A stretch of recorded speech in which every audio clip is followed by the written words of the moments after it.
Naranasan niyo na bang mapagitnaan ng naglalabang puwersa ng kadiliman at ng liwanag? Kung minsan, mahirap manimbang kung saan ka papanig. Hindi mo alam kung alin ang mas pangingibabawin mo. Ayaw mo sa isa dahil nagbuwat ka sa isa. Pero kailangan mo itong yakapin at talikuran ang dati mong nakasanayan. At kung kailan sigurado ka na sa isang panig, ay saka naman may darating na hindi mo inaasahang susubok sa naging desisyon mo. Ganito ang naranasan ko mismo. Ako nga pala si Bobet, 15 anyos, tubong Mindanao na napadpad sa Kabisayaan. At ito ang aking kwento. Isang kalaliman ng gabi noon sa dati naming bahay sa Mindanao, naalimpungatan ako nang makaramdam ng kakaiba sa katawan ko. Para bang biglang may sumasanib sa akin na kakaibang puwersa na hindi ko maintindihan kung ano. Basta ayaw ito ng katawan ko. Nanginginig akong napabalikwas ng bangon mula sa hinihigaang katre sa sarili kong silid. At nagulat nang mapansin kong parang umuusok ang buong katawan ko.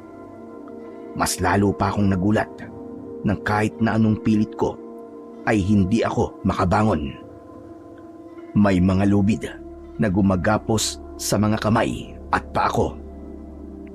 Pagbaling ko sa isang banda, doon ko lang napansin na nasa loob din pala ng silid sina nanay at tatay. May kasama silang isang lalaki na hindi ko kilala. Nakadamit pang pari. Hindi ko maintindihan kung ano ang nangyayari. Malakas na umuusal ng dasal ang pari. Ganon din si nanay. Nanlaki ang mga mata ko nang makita ko si tatay na nakagapos din sa isang poste ng dingding. Nangingisay sa sakit na tinitiis. Sugatan siya dahil panakanakang hinahampas-hampas siya ni nanay at ng pari nang hawak ng mga itong kung anong mahaba at matatalas na mga dahon. Sa ngalan ng Ama, ng Anak, at ng Espiritu Santo, ang puwersa ng dilim ay malupig nawa. Hayaan ang puwersa ng liwanag ang mangibabaw. Siya nawa! Siya nawa! Siya nawa! O siya nawa! Tanggapin nawa ang sakripisyo ng dilim para sa liwanag. Paulit-ulit na sinasambit ang mga yon ni nanay at ng pari. Paulit-ulit din nilang hinahampas si tatay hanggang sa hindi ko na makayanan ang nakikita kong paghihirap ni tatay. Kasabay kasi nun ay parang lalong tumitindi ang puwersang sumasanib sa akin. Ganon din ang pag-usok ng katawan ko. Nay! Nay, ano to? Ano ginagawa niyo po kay tatay at sa akin? Tama na po! Itigil niyo na po, Nay! Ah! Ah! Ngunit hindi ako pinansin ni nanay. Ipinagpatuloy lang nila ang pag-usal ng kung anong orasyon hanggang sa hindi ko na maintindihan ang sinasambit ng pari. Ah! Maawa na po kayo sa amin ni tatay, Nay! Bakit po ba niyo ginagawa sa amin to? Pakawalan niyo po kami! Itigil niyo na po yan! Pakiusap po, Nay! Pakiusap! Sa wakas ay sinagot din ako ni nanay. Ganun na lang ang pag-iyak niya sa nakikita sa akin at kay tatay. Halatang hindi rin niya gusto ang nangyayari. Para bang napilitan lang siya. Maging ang pari ay parang naaawa rin sa kalagayan namin ni tatay. Konting pagtitiis na lang, anak ko. At matatapos na rin ito. Patawad. Pero kailangan natin itong gawin, anak. Ito rin ang ginusto ng tatay mo. Para sa akin. At para sa iyo. Ano po bang ibig niyo sabihin, Nay? Ano po bang nangyayari sa amin ni Tatay? Si Tatay, tigilan niyo na po siya. Bakit niyo po siya ginaganyan? Ano po nagawa namin kasalanan? Wala kayong kasalanan, anak. Ito'y para sa pagbabagong buhay natin. Hayaan mo pagkatapos nito, ay saka ko ipapaliwanag sa iyo ang lahat, anak. Alam ko na mauunawaan mo rin ako, anak. Mauunawaan mo rin ang lahat. Magtiwala ka sa amin ng inay mo, Iho. Katunayan, kaming dalawa rin ay sumailalim dati sa ganitong ritual. Ang ritual ng pagpapalit ng anyo ng dilim tungo sa liwanag. Alam kong naguguluhan ka pa sa ngayon. Pero huwag kang mag-alala. Ipapaliwanag din namin sa iyo pagkatapos. Celia, sige na. Ituloy na natin ang huling orasyon. Ang orasyon ng pagsiselyo. Nang muling umusal ng dasal, si nanay at ang pari ay napasulyap lang ako sa banda ni Tatay na noon ay nakatitig din pala sa akin. Kahit namimigat na ang namumugtong niyang mga mata, ay mahahalata pa rin sa titig niya ang pagsisikap na palakasin ang loob ko. Pilit din niyang ngumingiti at umusal ng mga katagang kahit walang tunog ay nabasa ko naman kung ano dahil sa galaw ng kanyang mga labi. Ang pagkakabasa ko pa ay para raw sa akin ang lahat dahil mahal na mahal niya raw ako. Dahil sa tindi ng orasyong inuusal ni nanay at ng pari, ay bigla na lamang binalot si Tatay at pati na rin ako ng makapal na parang hamog na usok na sinundan naman ng malakas na palaw ng pag-iyak ni Tatay. Ay! Hindi! Itigil niyo na po ito, Nay! Hindi! Dahil din sa mas lalong tumitindim puwersang sumasanib sa akin, ay unti-unting namanhid ang buo kong katawan hanggang sa unti-unti akong nawala na ng malay. Ngunit bago ko tuluyang nahimatay, ay narinig ko pa ang pag-uusap ni nanay at ng pari. Sa wakas, naganap na. Hindi sa walang saysayang sakripisyo ni Conrado, Celia. Hindi na magiging alipin ng dilim si Bobet. Ang asawa ko! Conrado! Salamat! Salamat at patawad, asawa ko! Patawad! Tama na ang pag-iyak, Celia. Kailangan na natin kumilos kagad ngayong gabi rin. Naihanda ko ng lahat. Kailangan na nating lisanin ang lugar na ito bago pa makatunog ang mga alagad ng dilim. Sige na, kalagan mo na si Bobet at susunugin na rin natin itong bahay ninyo. Ako na ang bahalang magbuot sa kanya. Pero Kuya Elmo, saan ba tayo pupunta? Sa Visayas, sa probinsya kung saan ako na destino bilang pari. Doon ay walang nakakakilala sa inyo at hindi rin kayo basta matutuntun doon. Ang magiging papel mo ron ay katiwala sa simbahan at ito si Bobet naman ay itatalaga akong sakristan kasama si Samuel. Samuel? Sino Samuel, Kuya? Basta, saka ko na siya ipapakilala sa iyo at sa anak mo. Magmadali ka na. Tara na at baka dumating na ang inarkila kong sasakyan na susundo sa atin. Hindi ko alam kung gaano ko katagal na walan ng malay ng mga sandaling yon. Basta, nung muli akong nagkamalay, ay nasa isang silid na ako na hindi pamilyar sa akin. Isang silid na kulay puti ang pintura at may mga larawan ng mga santo ang mga dingding. Nasa loob din ng silid na yon si nanay, ang pari at isang binatilyong mukhang hindi naman nalalayo ang edad sa akin. Nay, ano pong nangyari? Nasaan po ako? Nasaan po tayo, Nay? Teka, nasaan po si Tatay? Ano po nangyari kay tatay? Bakit hindi po natin siya kasama? Teka, kailangan ko po makita si tatay. Ayos lang po ba siya, Nay? Nangungusap ang mga sulyap ni nanay sa pari at sa katabi nitong binatilyo. Parang nakuha naman ng pari ang gustong mangyari ni nanay. Samuel, yung palang mga kailangan mamaya sa pulpito ay ihanda mo na. Sige na, at may pag-uusapan lang kami saglit. Tatawagin na lang ulit kita mamaya at ipapakilala kita sa kanila. Sige po, Father Elmo. Masusunod po. Nang makaalis, ang tinawag ni Father Elmo na Samuel ay sinagot na ako ni nanay. Naiiyak na ipinaliwanag niya ang lahat ng nangyari, lalo na ang tungkol kay tatay. Pati si Father Elmo ay nakitulong na rin sa pagpapaliwanag. Nang maintindihan ko naman ang lahat, ay nalungkot naman ako para kay tatay. Oo, wala na si tatay. Nagsakripisyo siya para sa amin ni nanay. Ang tatay ko! Mamimiss ko si tatay, Nay. Mamimiss ko siya. Ako man, anak. Ganon tayo kamahal ng tatay mo. Kaya sana ay huwag mong sasayangin ang sakripisyong ginawa niya. May dinukot si nanay mula sa kanyang bulsa at inabot yun sa akin.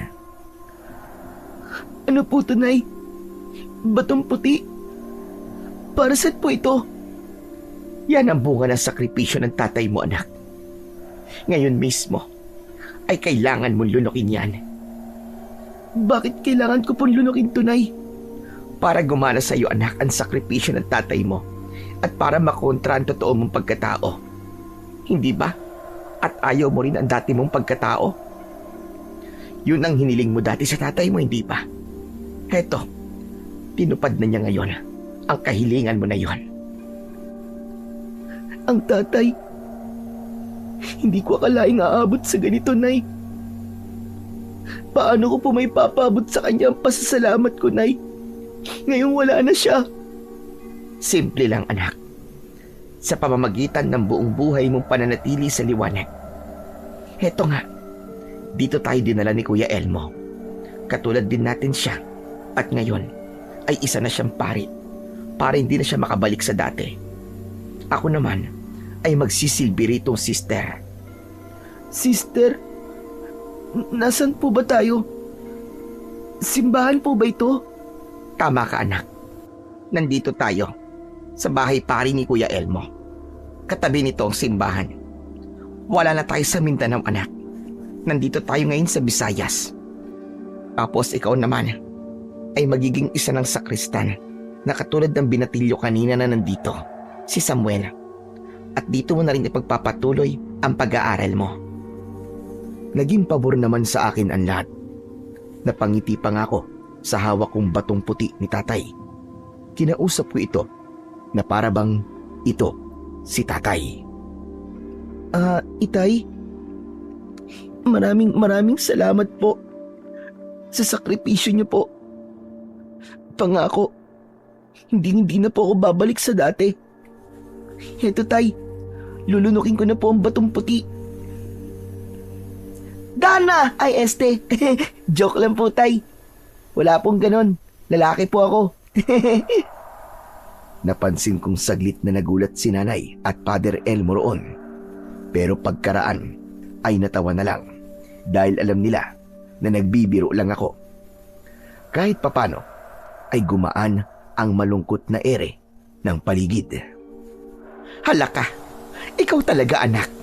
Huwag ka nga magbiro ng ganyan at baka matuluyan ka, sige ka. Binigyan ka ng tatay mo ng puting bato at hindi berdeng bato. Ano ka ba? Itong anak mo, Celia, marunong din pala magbiro. Saka sa tindig at kilos niya, ay mukhang malabo namang berde ang dugo niya. Kilala ko ang buong angkan ni Conrado. Wala sa lahi nila ang binabae. Nagbibiro lang naman po ako. Parang medyo natakot lang po ako kasi kailangan ko po lumunok ng puting bato. Saka... Naputol ang sasabihin ko nang walang ano-ano Pagkatapos kong tuluyang malunok ang puting bato, ay bigla na lamang akong nakaramdam ng panginginig na parabang katatapos ko lang umihi. Kasunod nito ay parabang may mainit na bagay na nagmumula sa tiyan ko at unti-unting kumakalat sa buo kong katawan. Medyo nahilo pa ako at nasapo ko ang noo ko. Nahihilo po ako. Umiinit po ang pakiramdam ko, Nay. Para po akong napapaso at para po akong natutunaw na hindi ko maintindihan. Ano po bang ibig sabihin ito? Yan ay dahil gumagana na kagad sa'yo ang batong puti. Tinatabunan nito ang itim sa pagkatao mo. Paulit-ulit mong mararamdaman yan sa panapanahon sa loob ng mga 1 linggo. Kaya hanggat maaari ay iwasan mo munang gumala-gala, lalo na sa gabi, sa loob ng 1 linggo. Kailangan na matinding disiplina sa parte mo iyo. Celia, palagi mong babantayan at paaalalahanan itong si Bobet. Kritikal ang unang 1 linggo niya. Oo kuya, alam ko. Nakalimutan mo na bang dumating din ako sa ganito? Ikaw rin. At napagtagumpayan natin ang mga panahong yon. Di lalo nang magagawa rin nitong anak ko. Mabuti kung ganun. Pero binabalaan ko pa rin kayo. Oo, para sa ating 3. Buong buhay ang pakikipaglaban natin ito. Darating at darating ang mga pagkakataong masusubok at masusubok tayo. Dapat ay handa tayo sa mga panahong yon. Tama ka kuya. Tatandaan namin yan ng anak ko. Bobet, narinig mo ba ha? Palaging may pagsubok tayong makakaharap. Disiplinahin mo ang iyong sarili. Huwag po kayong mag-alala, Nay. Kayang-kaya ko po ang sarili ko. Saka hindi ko po sasayangin ang sakripisyo po ni tatay. Aasahan ko yan anak.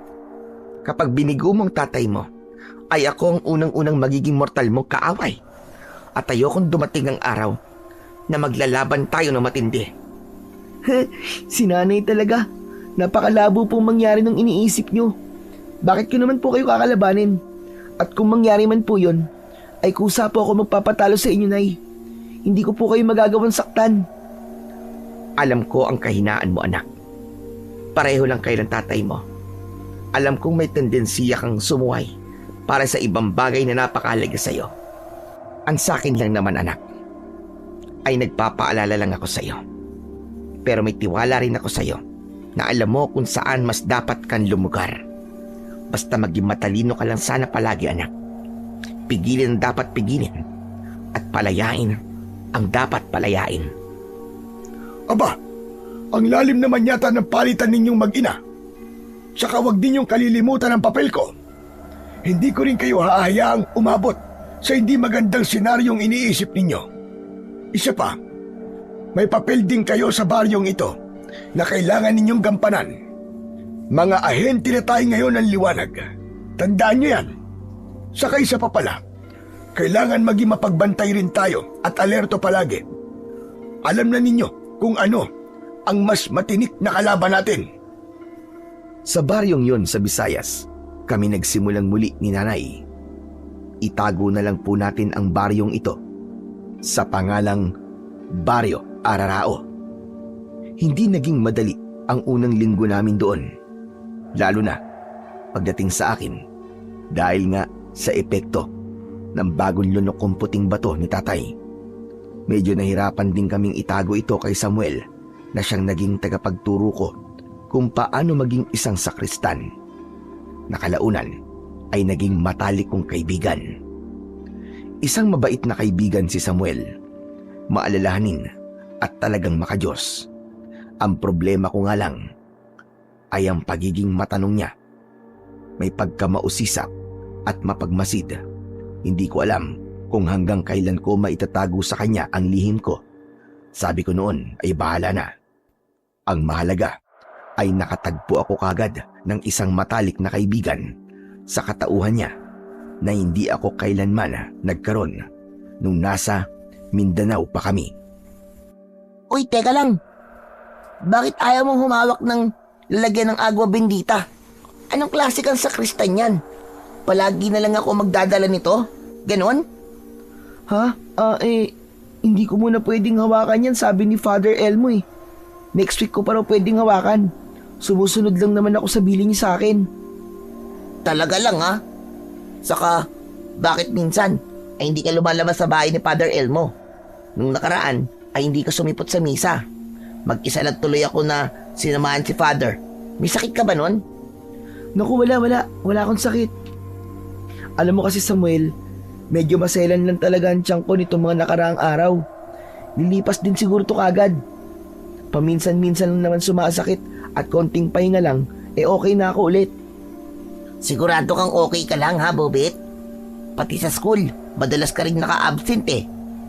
Palagi na lang akong gumagawa ng excuse letter para sa'yo. Kahit hindi ka nagsasabi. Kung magpatingin ka na kaya sa doktor, ano sa tingin mo? Naku, hindi na kailangan Samuel. Ganito lang talaga ako minsan eh. Palaging sumusumpong ang tiyan ko. Pero hayaan mo, sa susunod na linggo ay magiging normal na ulit ako at hindi na ako absent sa school, promise. Siguraduhin mo lang ha. Alam mo, nawiwirduhan na talaga ako sa'yo eh. Para ka bang may tinatago? Para sabihin ko sa'yo ha, walang lihim na hindi nabubunyag. Kaya maanong kung may tinatago ka sa akin, ay magsabi ka na agad. Kaibigan mo naman ako ha. Kaya wala kang dapat na ilihim sa akin. Anong ililihim ko naman sa'yo? Wala akong nililihim ah. Saka kung meron man, saka mo na lang siguro malalaman. Saka sa ugali mong mausisa, makakaligtas ba naman ako sa'yo? Aba talaga. Kahit gaano mo pa itago yan lihim mo, malalaman at malalaman ko pa rin yan. At kapag hindi maganda yan, malalagot ka talaga sa akin. Sakristan tayo. Kaya bawal sa atin ang kahit na anong mula sa puwersa ng kasamaan. Wala kang dapat alalahanin sa akin, Samuel. Magkasangga tayong magkaibigan. Pangako. Kung may dapat ka mang malaman tungkol sa akin, ay ikaw ang unang-unang makakaalam. Mula ngayon, ay isa mo na akong tapat na kaibigan na hindi ka iiwan sa ginhawa man o sa hirap. At sana ikaw rin ay ganun. Ano, ayos ba yun sa'yo? Naku, ayos na ayos yun, Bobet. Mula ngayon, ay magkaibigang dikit na tayo. Saksi ang Diyos sa ating dalawa. Ang sino mang susuway ay malalagot sa kanya. O ano, ayos ba yun sa'yo? Ayos na ayos, Samuel. Walang problema. Simula ng araw na yon at pasulong ay lalong lumalim ang pagkakaibigan namin ni Samuel. Napakasaya ko kasi pakiramdam ko ay normal na tao lang talaga ako. Nasabi ko sa sarili ko na talagang kahit na anong mangyari ay hindi mapipigtas ang pagiging kaibigan ko sa kanya. Gagawin ko ang lahat para sa matalik kong kaibigan. Lumipas ang mga araw at natapos din sa wakas ang unang linggo ko sa Ararao. Natapos ang mahirap na paglilihim kay Samuel na hindi niya ako nabubuking. Pagbati, Bobet, at nalagpasan mo rin ang mahirap na unang linggo mo. Masasabi kong lubusan ang tumalab sa iyo ang puting bato ng iyong tatay Conrado. Nako, pagbati anak. Isa ka na rin ganap na katulad namin ni Kuya Elmo. Sana ay magtuloy-tuloy na ito anak. Natutuwa talaga ako para sa iyo. Malamang na kahit ang itay mo ay masayang-masaya ngayon kung nandito pa siya. Opo, Nay. Utang ko po ang lahat ng to kay tatay. At salamat din po ng marami sa inyo. Sa inyo po ni Father Elmo. Father, salamat po sa paggabay po sa amin ni Nanay. Saka, umpisa pa lang po ito. Kinakabahan nga po ako kasi sabi niyo nga dati, may darating pang mga pagsubok. Tama ka, iyo. Ang mahalaga po na ngayon ay ang alagaan mo ang bisa ng orasyon ng puting bato sa iyo. Celia, ikaw nang bahala magsabi kay Bobet at may aasikasuin pa kami ni Samuel. Kami na munang bahala. Ikaw naman ang bahala muna riyan sa anak mo. Bobet, pagbati uli iyo. O siya, maiwan ko na kayo mag-ina at kailangan ko magmadali. Pagkaalis nga ni Father Elmo, ay hinarap kagad ako ni Nanay. Biglang sumeryoso ang ekspresyon ng kanyang muka. Anak, ngayon ay ahente ka na rin ng liwanag. Kaya lang, hindi pa rin permanente yan. Isang buong buhay na pagsisikap ang kailangan para hindi muling magising ang hindi na dapat muling magising. Kailangan mong ingatang hindi madungisan ang puting bato ng tatay mo. Paano ko naman po maiingatang hindi madungisan po ang puting bato, Nay? Simple lang kung iisipin mo. Pero hindi yon ganun kadali. Kailangan iwasan mong magising ang dati mong pagkatao, anak. Kailangan iwasan mo ang masasamang bugso ng damdamin tulad ng matinding galit, pagkagustong magiganti, at pati na rin ang pag-iisip ng masasama. Dapat ay puro positibo lamang, mabuti at makatwirang mga bagay lamang ang paiiralin mo. Kaya po ba, Nay, dito niyo po ako dinala ni Father Elmo? Tama ka, anak. Ito ang pinaka-epektibong paraan para sa atin. Kailangan mapalibutan ka ng mabubuting mga bagay at mabubuti ring mga impluensya ng mga taong nakapalibot sa iyo. Ayos po palang naisip niyo, Nay. Kaya alam po, may tanong po ako. Ano pong mangyayari sa puting bato ko kapag halimbawang nagpadala po ako sa kasamaan na tulad ng mga binanggit niyo po kanina? Yan ang pinakadapat mong iwasan, anak. Hindi pwedeng bumaling ulit sa kadiliman. Kapag nangyari yon, ay lalo ka magiging masama at hindi ka na pwedeng tumanggap muli ng batong puti. Minsan lang ang pagkakataon na yon, anak. Isa pa, oras na manumbalik ka sa dati, gagamitin ka lamang ng puwersa ng kadiliman, pero isusuka ka pa rin ito. Teka nga, bakit? Gusto mo na bang bumalik sa dating ikaw, anak? Ha? Hindi po sa ganun, Nay. Para lang po alam ko kung anong mangyayari kung sakali. Saka, nangako na po ako kay tatay na hindi ko po sasayangin ang sakripisyo niya. Kaya malabo pong mangyari na bumalik po ako sa dati. Mabuti naman kung ganon. Wag na wag mong susubukan, anak. Kasi kapag nangyari yon, kaming dalawa ni Kuya Elmo magiging matindi mong kalaban. Ayokong ako na sarili mong ina ang tatapos sa'yo. Kahit ikaw, gusto mo bang mamatay ako sa mga kamay mo? Hindi, Nay, hindi po. Hindi mangyayari yun. Mamamatay na muna ako bago ko pa kayo pagbuhatan ng sarili kong mga kamay. Kaya nga makinig kang mabuti sa akin, anak. At tatandaan mo palagi ito. Sa pagitan ng puwersa ng kasamaan at puwersa ng kabutihan, palaging ang kabutihan ang nananaig sa huli. Yan ang dahilan kung bakit nagbago kami ng landas ni Kuya Elmo. Lumipas pa ang 1, 2, at 3 linggong naging maayos ang lahat sa pagbabagong buhay ko sa bago kong katauhan sa Baryo Ararao. Ang mga dating nakasanayan ko ay hindi ko man lang nararanasang muli. Walang kahit na anong senyales na humihikayat sa akin para bumalik sa dati. Sabi ni nanay, yun ay dahil malakas daw ang puwersa ng orasyong inilagay nila sa batong puti ni tatay. Yun din daw ang dahilan kung bakit ang mga pandama ko ay katulad lang ng sa pandama ng normal na mga tao. Kahit din daw ang mga dating bagay na kinatatakutan ko o mga bagay na nakakakontra sa amin ay hindi na rin daw tumatalab. Sa maiksing sabi, isa na akong normal na tao. Pero pagtungtong ng 2 buwan, hindi ko akalaing ang mga kalagayan ay unti-unting mabubulabog. Ito ay matapos na ilibot ako ni Samuel sa buong baryo. Bigla na lang may kakaibang bagay akong naramdaman nang mapadpad kami sa isang purok na malapit sa gilid ng mababang burol. Ito ang huling purok ng baryo natin, Bobet. Ang sakop naman ito ay hanggang sa paakyat ng mababang burol na yan. Sa pababa sa kabila ay baryo Sandigong na. Karamihan ay mga barumbado mga nakatira sa kabila. Grabe naman, puro barumbado talaga. Teka, kanino bang bahay yung isang yun na naiiba ang bintana? Yung dalawang palapag ba? Bahay dati yan ni namang Norbert. Pero hindi na sila nakatira riyan. Pagkakaalam ko ay kamag-anak nila na galing pa sa Mindanao ang bagong tumitira diyan. Ano? Galing Mindanao? Oo. Saka bakit mo ba natatanong? Ano bang meron? Wala naman. Para lang kasing may kakaibang kutob akong nararamdaman eh. Ewan ko ba? Parang may mabigat akong nararamdaman sa bahay na yun. Hindi ko maintindihan kung bakit. Ay siya nga pala, may bagong transfer sa klase natin. Yung sabi ni Sir na ipakikilala sa atin bukas, si Astan daw ang pangalan. Astan? Yun ang pangalan niya? Oo, nakatignan mo, kung irarambol ang pangalan niya, tinan mo Astan. O di ba?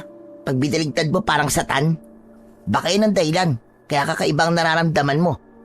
Diyan kasi nakatira si Astan eh. Hindi ko maintindihan, pero nang sandaling yon ay kinukutuban talaga ako ng hindi maganda. May mabigat talaga akong nararamdaman sa bahay ni Astan.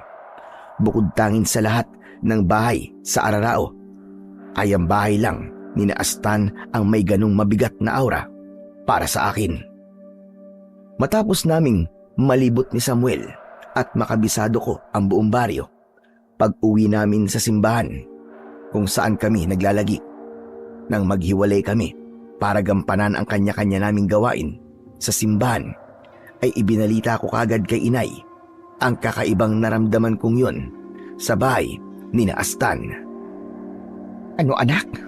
Sigurado ka bang may naramdaman kang mabigat sa bahay ika mo, ni Astan? Opo, Nay. Medyo kinabahan nga rin po ako eh. Galing pa raw po sila na Mindanao. Hindi po kaya sinusundan po tayo? Malalim na napaisip si nanay. Nalata ko ang konting pag-aalala sa mga mata niya. Doon ba sa may gilid ng burol ika mo anak, ang bahay nila? Opo, Nay. Yung dalawang palapag po, nakakaiba po ang mga bintana. Bahay raw po yun dati ni Namang Norbert. Alam ko yon. Pero sa tuwing mapapadaan naman ako ron, wala naman akong kakaibang nararamdaman sa bahay na yun Hayaan mo, mamaya ay dadaanan ko para malaman ko kung may mabigat na rin akong mararamdaman. Oobserbahan ko na rin ang lugar na yon. Kung sakaling tama ang hinala mo, ibig sabihin ay kailangan nating maghanda ni na Kuya Elmo. Ito na yun anak. Mukhang masusubok na tayo ngayon. Lalong-lalo ka na. Bigla talaga akong kinabahan ng sandaling yon. Bigla ko ring naisip si Samuel at ang lahat ng mga taga-baryo. Ibig sabihin ay nanganganib ang buong baryo sa pagsalakay ng mga aswang. Kakailanganin nila ng magpoprotekta sa kanila. Nay, kung tama po ang kutob natin, kahit na bago na po tayo, ay malalaman pa rin ba nila kung ano talaga tayo? Hindi anak, dahil sa taglay nating mga puting bato. Hinaharang ng puting bato ang kahit na anong senyales na magbubuking sa atin. Malalaman lang nila kapag humina ang batong puting taglay natin o kapag nagbigay daan tayo sa pagbabalik ng dating tayo. Ganun po pala, di ibig sabihin po, malaya tayong makikisalamuha sa kanila na hindi tayo mapaghihinalaan. Tama ka. Kaya ikaw, bantayan mo palagi ang mga kilos mo at paraan mo ng pag-iisip at pagsasalita. Pwede ka rin palang magdala palagi ng mga pangontra. Total hindi naman na tayo naapektuhan ng mga yon. Aba, talagang magdadala po ako palagi Nay. Pati po si Samuel bibigyan ko rin po. At ako na rin po ang bahalang magsabi sa kanya ng mga kailangan niyang pag-iingat at kung paano ang gagawin niya kung sakaling mapaharap siya sa isang aswang. Saka, paano po pala ang mga tao rito sa baryo, Nay? Kami na ang bahala ni Kuya Elmo na balaan ng mga taga-baryo anak. Naghahanap na nga rin kami ng antingero. Pero wala Albularyo meron. Pero hindi naman sapat ang mga nalalaman niya laban sa mga aswang. Pero wag mo nang problemahin yun anak. Sabi ko nga, kami nang bahala ni Kuya Elmo. Sarili mo muna ang bantayan mo dahil hindi ka pa ganun kasanay. Nang araw nga rin yun, ay pinuntahan kagad ni nanay ang bahay ni Astan para kumpirmahin kung may mabigat din siyang nararamdaman sa bahay na yon. Agad din naman siyang nakabalik sa bahay pari na tinutuluyan namin. Binalitaan kagad ako kung ano ang nangyari. Bobet anak, napuntahan ko na ang bahay na sinasabi mo. Nagmasid-masid ako at nakausap ko pa ang mag-asawang sina Asyong at Tanya. Nakita ko rin doon ang anak nilang si Astan. Pero wala naman akong kahit na anong naramdaman na kakaiba sa kanila o sa bahay nila. Wala akong naramdamang mabigat Tulad ng sinasabi mo. Talaga po? Kahit konting bigat, Nay? Wala po ba kayong naramdaman? Wala talaga, anak. Sa kamalabong mga aswang sila. Hindi nga sila nag-react man lang sa dala kong pangontre. Aywan ko lang dun sa anak nila. Hindi ko kasi malapitan at tanaw ko lang sa malayo dahil may kung anong ginagawa. Mga magulang lang niyang nakausap ko ng malapitan. Pero malabo ring aswang si Astan dahil hindi nga naman mga aswang ang mga magulang niya. Saka anak, mababait ang mga magulang niya. Napaisip ako ng malalim sa bagay na yon. Hindi ko alam kung paanong may kakaiba talaga akong naramdaman sa bahay ni na Astan. Bakit kaya pagdating kay nanay ay wala siyang naramdaman? Siguro ay kailangan kong mapadaan ulit doon ng ilang ulit para makasiguro ko kung may mararamdaman ba ulit ako o wala na. Iba talaga ang kutob ko nang una kong maramdaman ang kakaibang bigat na yon sa bahay ni na Astan. Sa eskwelahan naman, makaraan ang isang araw ay ipinakilala na nga sa amin si Astan na bagong transferi sa klase namin. Nang papasukin na siya ng teacher namin, ay bigla kong kinabahan. Paano? Ay naramdaman ko na naman ang kakaibang bigat na dulot ng aura niya. Katulad ng naramdaman ko nang una kong makita ang bahay nila. Ang kaibahan lang ay mas mabigat ngayon. Naisip ko, siguro ay siya rin ang dahilan ng nararamdaman kong yun dati. Ano kaya ang ibig sabihin kung bakit may ganong kakaibang bigat ang pagkatao niya at bakit nararamdaman ko ito sa kanya? Habang nagsasalita sa harap si Astan para higit pang ipakilala ang sarili sa amin, ay isa-isa nito kaming tinitigan. Una ay normal lang na nasisiyahan ang bawat pagtitig nito. Pero pagdating kay Samuel ay medyo parang malamig ang titig nito. At lalo na pagdating sa akin, ang titig niya ay para bang sinusukat ako at medyo napapatango pa siya na hindi ko maintindihan. Sa unang araw pa lang na yon sa klase, ay nakahanap na kagad ng mga kaibigan at kabarkada si Astan. Napabulong ako kay Samuel na palagi kong katabi sa klase. Samuel, napansin mo ba si Astan? Bakit parang ang bilis niyang makipagpalagayan ng loob sa mga kaklase nating lalaki? Nakapagtataka naman na nakabuo kagad siya ng barkada niya at parang siya kagad ang leader. Pansinin mo, parang sunod-sunuran pa sila kagad sa kanya. Oo nga napansin ko rin yun. Anong klase kayang pagkatao meron sa kanya? At nagagawa niya yun? Naku Samuel, sinasabi ko sa'yo umiwas ka sa kanya. Hindi maganda ang kutob ko sa kanya. Naalala mo ba yung naramdaman ko dati nung una kong makita ang bahay nila? Naramdaman ko na naman yun ngayong nandito siya sa klase natin. Sigurado akong hindi siya normal na tao. Ay teka, may ibibigay pala ako sa'yo Samuel. Pasimple kong inilabas ang ilang pangontrang dala ko mula sa bag ko. Ingat na ingat akong may ibang makapansin. Teka, ano yan, Bobit? Baby oil? Aanin ko naman yan. Hindi ako mahilig sa mga ganyan. Hindi to baby oil, huwag kang maingay. Pangontrang langis lang naman to. Pangontrasan? Sa nararamdaman mong kakaibang bigat kay Astan, ganun ba? Parang ganun na rin. Pero mas tamang sabing pangontra ito sa mga aswang. Ano? Pangontrasas? Bago pa makapagsalita si Samuel ng malakas, ay mabilis ko nang tinakpan ang bibig niya. Ano ka ba? Huwag kang maingay. Atin-atin lang to. Binibigyan kita nito kasi concerned ako sa'yo bilang kaibigan ko. Basta malakas ang kutob kong isang aswang si Astan. Kaya kailangan natin ng pangontra. Nakita ko kanina, nang mapadako sa'yo ang tingin niya, kanina nagsasalita siya sa harap, mainit ang tingin niya sa'yo. Pati sa akin, iba rin ang tingin niya. Tinatansya niya ako. Ang kutob ko pa nga, Samuel. Ginagamit niya ang pagiging aswang niya para mabilis niyang makapalagayan ng loob ang mga ibang nating kaklase. Oo nga no, posible nga yan. E di ibig sabihin pala ay delikado rin tayong lahat dito. Kung aswang nga talaga siya. Ano kaya kung sabihin na natin kay teacher? Kung ganun lang sana kadali, ang magsabi at kung ganun lang din sana kadali maniwala si Sir, gagawin kagad natin yun. Pero hindi pwede. Kailangan ay makahanap muna tayo ng solidong pruweba na magsasabi na aswang talaga siya. Nakakatakot naman. Di bale, may kwintas na krus naman ako rito. Palagi rin ako may dalang maliit na Biblia sa bag ko. Isa pa, malakas din ang pananampalataya ko. Hindi siguro ako basta malalapitan o may impluwensyan ng asta na yan. Eh ikaw, malakas ba ang pananampalataya mo kay Jesus? Aba, oo naman. Ahente ako ng puwersa ng liwanag, no? Saka, may alas ako laban sa kanya. Sakaling tama nga ang kutob ko. Naku, sabihin na kagad natin to kay Father Elmo. Pagkakatanda ko marami rin siyang alam tungkol sa iba't ibang klase raw ng aswang. Madalas niya akong kwentuhan dati at paalalahanan tungkol sa mga aswang at kung ano ang dapat kong gawin. Dapat pala ay nagdadala na rin ako ng bawang at asin sa bag ko. Mga pangontra din daw ang mga yon laban sa aswang.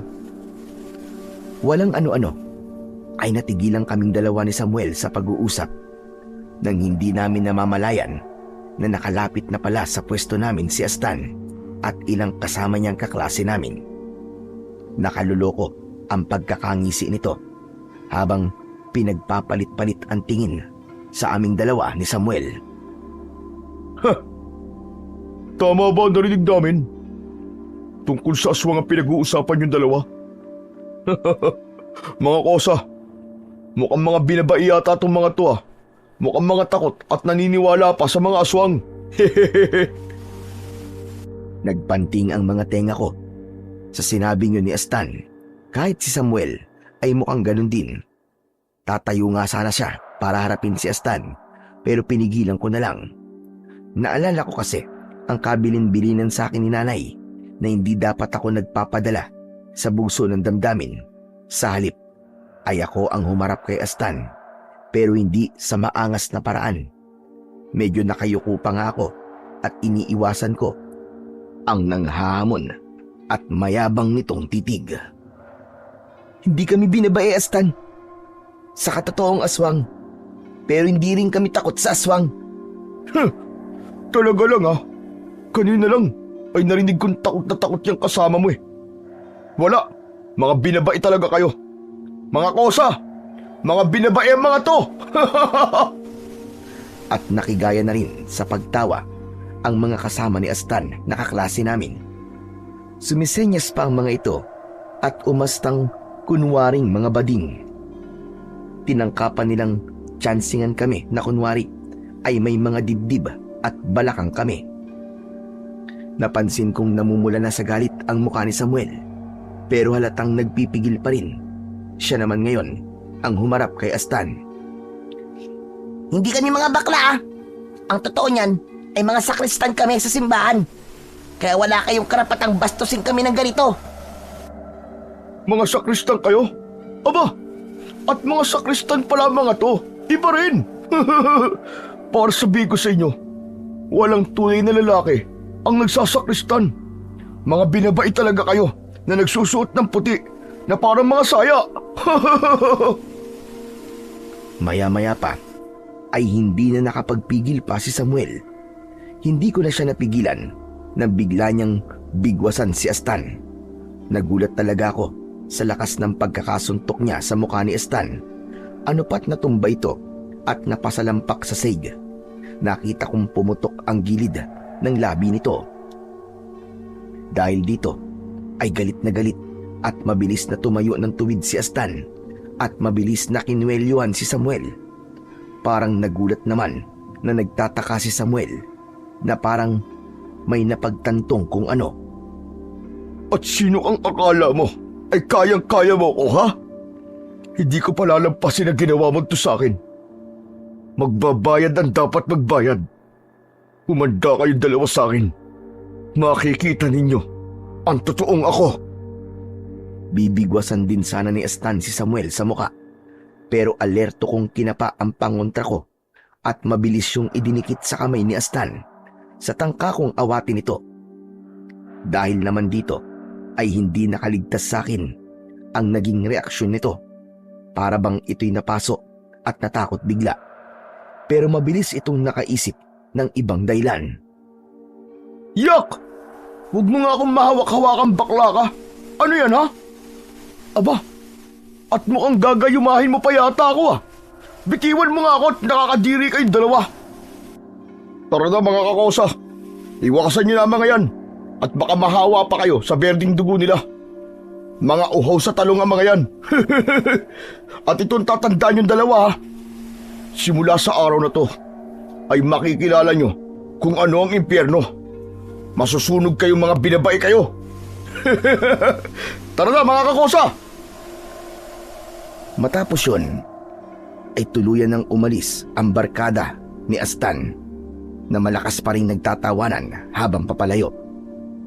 Simula rin ng araw na yon ay palagi na kaming pinagdidiskitahan o kinukutya ng barkada ni Astan sa school.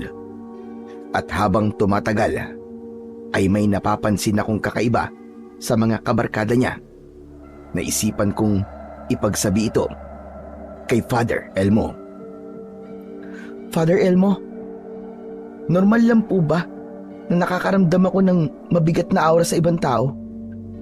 Nitong mga nagdaang araw po kasi dumadalas po na nakakaramdam po ako ng kakaiba at mabigat talaga na aura sa ibang tao. Paanong aura ba iyo? At kanino mo nararamdaman? Basta, mabigat po siya na nagpapakaba po sa akin at parang gusto ko pong lumayo. Iyon po bang gusto ko na lang iwasan dahil sobrang delikado? Nararamdaman ko po yun sa mga kaklase ko sa school eh. Yung si Astan po at yung iba niyang kabarkada. Dati po kay Astan lang. Pero nung tumagal ay isa-isa na pong naging ganun na rin ng mga kabarkada niya. Saka ang kutob ko po, aswang po si Astan. Napapaso po siya sa pangontrang langis ko, Father. Aba, talaga ba iyo? Teka, sino bang Astan yon? Bakit hindi ko yata kilala? Taga rito ba ang Astan na yon o dayo? Ah, teka, siya ba yung sinasabi sa akin ng nanay mo na ang bahay nila ika mo nararamdaman mo ring may kakaiba? Opo, Father. Dahil lang po sila rito. At galing din po sila ng Mindanao. Nakausap ko na kanina ang mga magulang ng Astan na yon. Kamag-anak sila ni Norbert. Taga rito talaga sila at dumayo lang sila sa Mindanao. Hindi sila mga aswang o walang aswang sa lahi nila. Kaya, paano magiging aswang ang anak nilang si Astan? Baka kung aswang sila, di sana'y mararamdaman ko rin yun na makausap ko sina Asyong at Tanya na mga magulang ni Astan. Eh kay Astan po, wala po ba kayong naramdaman? Malay po natin kung may iba pa kay Astan. Yun lang. Hindi ko pa nakakaharap ang Astan na yun. Hayaan mo. Dadala ulit ako sa kanila at sisikapin kong makausap yung si Astan. Ayoko naman baliwalain niyang kakaibang nararamdaman mo. At kung sakali, makakapaganda tayo. Mahirap ko na sundan kayo rito ng mga aswang iyo. Kailangan din po natin balaan ng mga taga-baryo, Father, kung sakali. Saka kung tama po ang kutob ko, posible pong yung gawin ni Astan ang mga kabarkada niya. Naku, delikado yung panagkataon. Sige, ngayong araw din ay pupuntahan ko ulit ang bahay ni na Asyong. Tsaka teka pala, ano itong may nararamdaman din pala akong kakaiba sa'yo, iyo? Nagtaka ko nang bigla kong salat-salatin ni Father sa noo ko at sa tiyan ko. Biglang sumeryoso rin ang kanyang muka at nangunot ang noo ko. Ha? Ano pong nararamdaman niyo sa akin, Father? Huwag niyo pong sabihin na mabigat po ang nararamdaman niyo sa akin. Malayo naman pong nadungisan na ang batong puti ni tatay sa akin. Wala pa po akong ginagawang kahit na anong kasamaan. Hindi. Hindi mabigat ang nararamdaman ko sa'yo. Kabaligtaran ang nararamdaman ko sa'yo. Kakaibang gaan na hindi ko maipaliwanag. Naramdaman ko rin ang enerhiya ng bato ng tatay mo. Parang lalo't lumalakas dahil sa magaan na nararamdaman ko sa'yo. Para kang nakargahan ng kung ano. Ako naman ang napakunot ang noo sa mga sinabi ni Father Elmo. Nakargahan? paano pong nakargahan ng kung ano? Alam ko na iyo. Baka may nakasalamuha kang isang antingero, albularyo, o sino pa na may kakaibang abilidad. Alam ko to dahil minsan na rin ako nakaengkwentro dati ng antingero na may kakayahang magkarga ng magaan na enerhiya sa iba. Baka may nagkarga sa'yo na hindi mo namamalayan.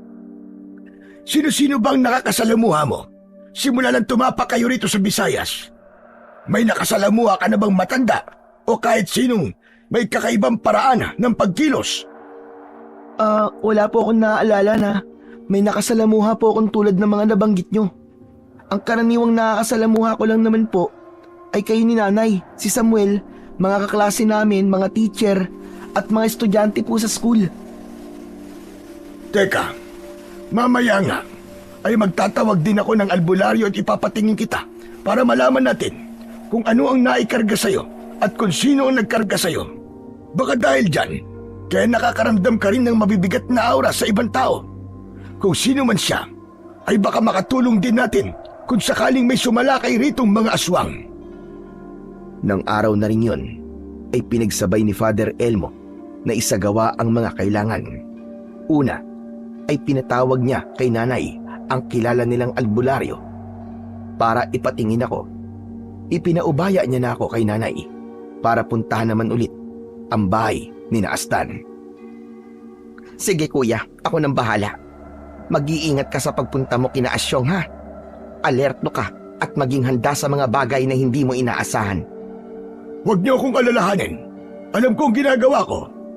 Kayo ang mag-iingat rito dahil sa albularyong titingin kay Bobet. Yung mga pangontra nyo ay huwag niyong ihiwalay sa katawan ninyo para hindi kayo mabuking ng albularyo. O sige na, at lalakad na ako. Importanteng mabilis tayong kumilos. Mahirap na kung maunahan tayo ng mga aswang. Father, si Samuel po pala. Bakit wala pa po siya? Kanina po pala sa school hindi rin siya pumasok. Oo nga pala, nakalimutan ko sabihin sa'yo. Ginawan mo ba siya ng excuse letter?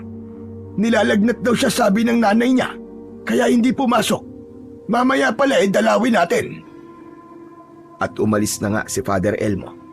Si nanay naman ay tinawag na ang albularyo na titingin sa akin.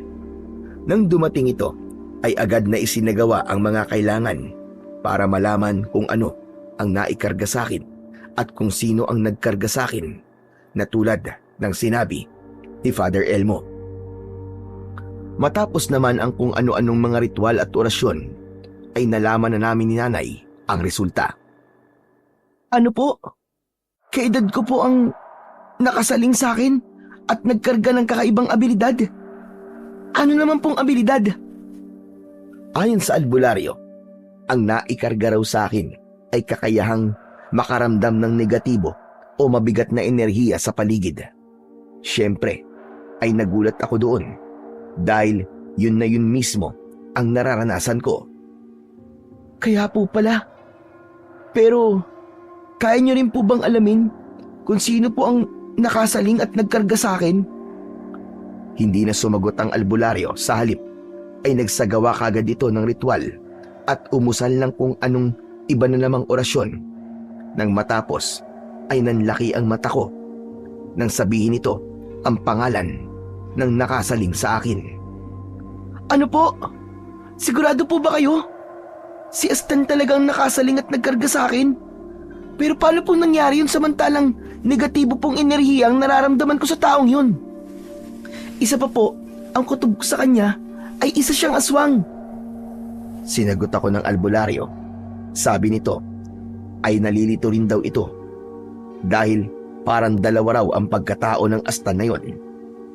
Para raw mas makasiguro kami ay kailangan din daw nitong makaharap si Astan at madasalan ng ritual, o kung maaari raw, kung sakaling delikado ang Astan na yon, ay kahit magbigay lang daw ako ng kahit na anong pagmamay-ari nito at matutukoy na raw sa pamamagitan nun kung ano ang totoo sa pagkatao nito.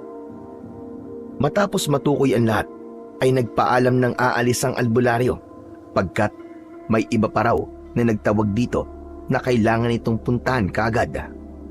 Pinasalamatan naman namin ito ni nanay at pinabaunan ng kahit na anong mamimerienda sa daan. Makaraan ay nag-usap kami ni nanay. Grabe anak, naniniwala na ngayon ako sa'yo na may negatibo ka talagang nararamdaman sa asta na yon. At mukhang hindi siya basta-basta. Mahirap ito anak. Naku, si Kuya Elmo pala. Mukhang delikado siya. Dito ka lang anak ha, at susundan ko siya. Nay, sasama po ako sa inyo. Hindi na, wag na anak. Tingin ko ay delikado ka mapaharap kay Astan na nandun tayong tatlo. Nakalimutan mo na bang hindi ka pa muna pwedeng mapaharap sa mga bagay na pwedeng magpagising sa dating ikaw? Mahina ka pa anak. Kaya tama nang kami na lang munang dalawa ni Kuya Elmo ang humarap sa asta na yon. Ang mabuti pa ay puntahan mo na lang at kumustahin si Samuel. Baka dahil din kay Astan kaya nagkasakit siya. Importanteng makausap mo rin siya. Tama si nanay. Kaya hindi na ako nagpumilit pa. Agad kong pinuntahan si Samuel sa bahay nila. Nang makita nga niya ako, ay halos bumangon siya kagad kahit medyo nahihirapan. Naku, Bobet. Mabuti naman at dinalaw mo ako. Tamang-tama. May kailangan ako sabihin sa'yo eh. Ha? Ano yun? Ano kailangan mo sabihin sa akin, Samuel? Saka, ayos na ba ang pakiramdam mo ngayon? Hindi pa ako ayos ngayon, Bobet. Tignan mo ang kamao ko. Grabe ang pamamaga. Dahilan din kaya nilalagnat ako. Nagsimula itong mamaga simula nung suntokin ko si Astan sa mukha eh. May dugo pa nga ito ni Astan na nanggaling sa pumutok niyang labi. Saka palagi ko napapanaginipan si Astan, Bobit. Palagi niya tayong pinagtatawanan at inaapi. Tapos biglang nagbabago ang itsura niya. Nagiging para siyang demonyo na parang aswang. Talaga? Sabi ko na nga eh. Aswang talaga ang Astan na yun. Nakakatakot ang itsura niya, Bobit. Tapos binabantaan niya akong lalapain niya ako isang araw. Tapos isusunod ka raw niya. Hanggang pati ang buong baryo, uubusin daw ng ang kanyang mga aswang. Natatakot ako gabi-gabi, Bobit. Alam mo rin bang, palagi akong may naririnig sa labas ng kwarto ko na mga kaluskos at kakaibang tunog sa gabi. Yung para bang mayroong sumising-asing. Kaya kung mapapansin mo, ay may nakalagay ng mga pangutra sa may unan ko. Palagi rin may nakaipit na Biblia sa ilalim ng unan ko. Naku, kailangan ka rin maipatingin sa albularyo, Samuel. May kakaiba raw talaga kay Astan. Ako rin nga kanina eh. Pinatingin din ako sa albularyo. Alam mo bang si Astan pala ang nagkarga sa akin ng kakaibang abilidad? Kaya may nararamdaman akong negatibo o mabigat na enerhiya sa paligid. Dalawa raw yata ang pagkatao niya, sabi ng albularyo. Sigurado akong kagagawan din talaga ni Astan ang pagkakasakit mo. Teka, diyan ka lang ha. Pupuntahan ko ulit yung albularyong tumingin sa akin. Pagtatanong-tanong na lang siguro ako kung saan siya pumunta ngayon. O sige na, hintayin mo ako ha. Si Aling Lourdes ba ang albularyong tumingin sa'yo? Oo, siya nga. Si Aling Lourdes nga. Ay, ngayon daw siya pupunta dito sa amin para tignan ako eh. Nakausap na siya dati ni tatay. Kailangan daw talaga akong ipatingin. Saktong pagkasabi nun ni Samuel, ay dumating na nga si Aling Lourdes. Nagulat pa ito nang makitang naroon din ako kina Samuel. Tinanong nito kung bakit ako naroroon. Siyempre, ay sinabi kong dinadalaw ko si Samuel at detalyado ko pang ikinuwento na nakaaway ni Samuel si Astan. Tatawagin ko po sana kayo, Aling Lourdes, para tignan po si Samuel eh. Pero siya po pala mismo ang pupuntahan nyo ngayon. Sigurado po akong may kinalaman din si Astan sa pagkakasakit niya. Tingin ko po ay kailangan din yung dasalan ng kamao niyang namamaga. Tignan niyo po oh. At gano'n na nga ang ginawa ng albularyo. Nagsagawa na naman ito ng ritual at umusal ng kung anong dasal matapos pahiran ng kung ano-anong herbal na langis ang namamagang kamao ni Samuel. Habang hawak nito ang kamao ni Samuel at nakapikit ng mariin, ay napansin kong nanginginig ang katawan nito, dahilan para mag-alala ko. Matapos yun, nang muli itong magdilat ng mga mata, ay nahalata ko rito ang pagkatakot Nang muli pang magsalita, ay nanginginig na rin ang boses nito. Ano po nakita niyo, Aling Lourdes? Bakit bigla na lang po kayo nagkaganyan? Nagtaka ko nang tanungin ako ni Aling Lourdes kung si Astan daw ba talaga ang nakaaway ni Samuel. Parang duda pa ito. Si Samuel ang sumagot kay Aling Lourdes. Opo, Aling Lourdes, si Astan po talaga. Napakayabang nga po nung lalaking yun eh. Pinagtatawanan kami ni Bobet. Bakit po ba? Siya po ba talaga ang dahilan ng pagkakasakit ko? Nabigla kami sa naging sagot ni Aling Lourdes.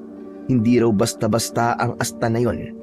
Base raw sa nasagap nito mula sa dugong na ipahid sa kamao ni Samuel, ay hindi raw dugo ng normal na tao ang dumadaloy sa katawan ni Astan. May kakaiba raw kasing kamandag ang dugo nito at yun ang dahilan ng paglalagnat ni Samuel. Pamamaga ng kamao nito at nalaman din itong dinadalaw nga raw nito si Samuel sa panaginip. Hindi kami makapaniwala ni Samuel nang sabihin din ni Aling Lourdes na posible raw na dugo ng may mataas na ranggo ng mga aswang ang taglay nito. Naguguluhan pa nga raw ito dahil para raw anak yata ng pinuno ng aswang, si Astan. Ano po? Si Astan? Anak ng pinuno ng mga aswang? Paano po nangyari yun? Ibig sabihin po ba ay pinuno ng mga aswang si Mang Asyong? Doon lalong naguluhan si Aling Lourdes. Pagkat alam din itong malabong aswang sina Mang Asyong at Aling Tanya na mga magulang ni Astan. Kaya naman ay tinanong nito si Samuel kung may kahit ano ito na mula kay Astan at susuriin daw nito para matukoy kung ano talaga si Astan, kung aswang ba talaga ito o hindi. Teka, Bobet. Parang may bitones ng polo di Astan na napigtas ko nang bigla ko siyang hilayin sa polo at bigwasat sa muka. Naibulsa ko yata sa pamulsaan ng bag ko. Patingnan mo nga sa may sala namin, Bobet. Kulay blue yun. Ibigay mo kay Aling Lourdes. Dali-dali ko naman sinunod si Samuel. Nang makita ko naman ito, ay biglang nakaramdam na naman ako ng kakaibang bigat. Ibig sabihin, ay may kakaiba talaga sa kahit na anong galing kay Astan. Nagmamadali ko itong iniabot kay Aling Lourdes. Heto po, Aling Lourdes. Nakaramdam na naman po ako ng kakaibang bigat nang mahawakan ko po ito. Natatarantang agad inabot ni Aling Lourdes ang butones at agad din itong dinasalan. Nanginig na naman ito at naging mas matindi pa. Halatang parang nahihirapan itong alamin ang nasa likod ng butones na yon dahil paulit-ulit ang sinasambit nitong salita hanggang sa bigla itong napasigaw at pabiglang binitiwan ang butones na para bang napaso ito roon. Nang tanungin ko kung ano ang nangyari, ay hindi ito nakasagot kagad. Sa halip ay nanlalaki muna ang mga matang binalingan ako ng tingin. Napansin kong para bang maiiyak na rin ito. Ayon kay Aling Lourdes, ay positibo raw na anak nga ng pinuno ng mga aswang si Astan. Ginagamit lang daw nito ang katawan ni Astan at ang totoong Astan ay matagal na nitong nalapa. Ang totoong aswang daw ang dating nakasaling sa akin. Pero mukhang hindi raw ito ang nagkarga ng kakaibang abilidad sa akin. May iba pa raw na nagkarga sa akin. Ano po? Teka, parang ang gulo naman po yata. Ang totoong Astan ang nakasaling sa akin. Pero hindi po siyang nagkarga sa akin ng abilidad. Ibig sabihin po ba ay nasa linya pa rin nila ang nagkarga sa akin? Kung ganun po, ay baka may antingero sa linya nila. Pero hindi sinagot ni Aling Lourdes ang mga tanong ko. Sa halip ay natataranta nito kaming pinagsabihan ni Samuel. Ayon dito, ay maling binanggaraw at sinakta ni Samuel si Astan. Mabagsik daw kung maghiganti ang anak ng pinunong aswang. Delikado raw si Samuel. Posible raw na dukutin siya ni Astan at yang gawin at gawing alila nitong aswang. Baka gawin pa raw nitong kasangkapan si Samuel para sa bawat paghiganti nito at sa paggasik ng lagim sa buong baryo. Ho? Hindi po pwedeng mangyari yun. Isa po ako sa Kristan at malakas po ang pananampalataya ko sa Panginoon Diyos. Hindi niya po magagawa ang binabalak niya sa akin. Lalabanan ko siya. Lalabanan namin siya ni Bobet. Hindi ba, Bobet? Ako naman ang hindi sumagot kay Samuel. Sa halip ay hinarap ko si Aling Lourdes. Aling Lourdes, sa palagay niyo po ba, ay ano magandang gawin namin? May paraan po ba para mapigilan po o matalo si Astan? Meron naman daw, pero ipinagdiinan ni Aling Lourdes na hindi raw ganong kadaling matatalo ang anak ng pinuno ng mga aswang at lalong mahirap daw kapag ang pinuno na mismo ang makakalaban. Hindi raw sapat ang abilidad na naikarga sa akin. Kung may makakatalo man daw kay Astan at sa pinuno, yun daw ay kung may mula sa kanilang lahi ang babaligtad at babaling sa kanila. Lalo na raw kung masasamahan pa ng abilidad ko at dasal ng isang pari. Kung meron din daw sanang ganon na babangon, kahit parang imposible, ay tutulong din daw ito para matalo ang kampo ng mga aswang. Hindi man daw ganong kasapat ang nalalaman itong mga pangontra na panlaban sa mga aswang, ngunit may maitutulong pa rin siya. Lalo na kung sasamahan ng ibang puwersa. Sama-samang puwersa raw ang kailangan. Matapos masabi yon, ay pinagmadali na kami ni Aling Lourdes. Kailangan daw naming maganda kagad bago sumapit ang gabi. Posible raw kasing bigla na lang sasalakay si Astan sa baryo. At posible raw na may mga plano na itong kagad na isasagawa. Kailangan din daw nitong balaan ang mga taga-baryo. Pero bago nagpaalam si Aling Lourdes, ay mahigpit pa akong pinaalalahanan na kailangan ko raw bantayang maigi si Samuel at baka raw biglang may kung anong mangyari sa kanya dahil sa kaunting naikarga sa kanya dahil sa bahid ng dugo ni Astan.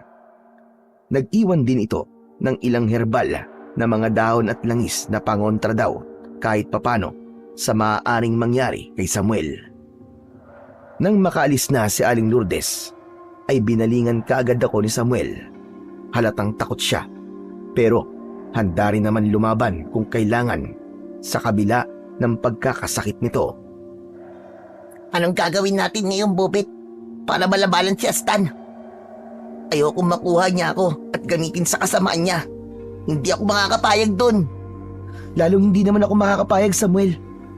Huwag kang mag-alala. Poprotektahan kita. Ako ang bahala sa Astan na yun. Kaya mo siya? Paano mo siya lalabanan? Saglit akong natigilan. Para kasing gusto ko nang sabihin kay Samuel ang lihim kong pagkatao. Pero naisip kong wag na lang muna. Saka na lang para hindi siya mabigla at para kung sakali ay hindi makontra ang binabala ko base sa mga nasabi ni Aling Lourdes. Basta, Samuel, akong bahala. Saka yung sumpaan natin bilang magkaibigan, wag na wag mong kalilimutan yun, ha. Ako kahit na anong mangyari ay tutuparin ko yun. Hindi kita tatalikuran o pagtataksilan. Kaya sana, ikaw rin, ha. Aba, hindi mo na kailangang ipalala sa akin yan, Bobet. Saka, hindi ko ba alam na may tinatago ka sa akin? Ha? Teka, ano bang ibig mo sabihin? Anong alam mo tungkol sa akin? Hehe, wala, joke lang. Ito naman, di na mabiro. Basta wag kag-aalis dito, ha. Bantayan mo raw muna ako, Bobet. Medyo natatakot ako eh. Alam mo na yung sinabi kanina ng albularyong yun? Saka, mukhang hindi naman magaling na albularyo yun eh. Hindi man lang niya... basta mahina siya. Hehe, saka ikaw rin. Totoo ba talagang nakakaramdam ka ng negatibong enerhiya sa paligid mo? Wala ka bang nararamdaman ngayon? Medyo nagtaka naman ako kay Samuel. Parang medyo may mali sa paraan niya ng pagsasalita. Naisip kong baka nga alam na talaga niya ang lihim ko. Pasimple ko siyang tinitigan ng malalim habang nakangisi siya. Naisipan ko ring pakiramdaman siyang maigi at baka nga may kung anong pinatatalab na si Astan sa kanya. Medyo kinabahan ako nang para bang may nararamdaman nga akong kakaiba sa kanya. Hindi ko lang masabi kung mabigat ba o negatibo. Para bang may enerhiyang gustong lumabas sa kanya. Pero pinipigilan lang. Samuel, wala naman akong nararamdaman na kahit na ano. Siya nga pala. Kailangan ko palang puntahan si Nanay at Father Elmo. Mukhang delikado sila kay Astan eh. Pinuntahan kasi nila ang bahay ni na Astan para may tiyakin tungkol sa kanya. Teka, ano kaya kung dali na lang kita sa bahay pare ni Father? Siguro naman ay ligtas ka ron dahil napapalibutan ka ron ng mga santo. Sigurado akong hindi tatalab doon ang kahit anong impluensya ni Astan sa'yo. Sira ka ba? Kita mo nangihina na nga ako tapos palalakarin mo pa ako papunta kina Father. Bantayan mo na lang ako rito. Tignan mo sa labas, hapon na at magsisimula ng dumilim. Tapos, iiwan mo pa ako rito. Saka, may sorpresa ako sa'yo maya-maya eh. Sorpresa? Bakit anong meron? At kailangan mo pa akong Biglang naputol ang sasabihin ko nang walang ano-ano ay dumating sa bahay ni na Samuel, si Nanay at Father Elmo at kasama rin nila si Aling Lourdes. Pinapasok kagad sila ng nanay ni Samuel.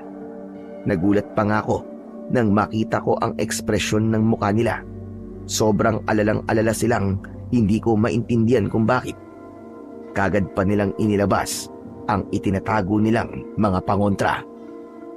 Mabilis akong nilapitan ni Nanay at nakapagtatakang mabilis din niya akong inilayo mula sa tabi ng higaan ni Samuel. Si Father Elmo naman at Aling Lourdes ay si Samuel ang mabilis na nilapitan.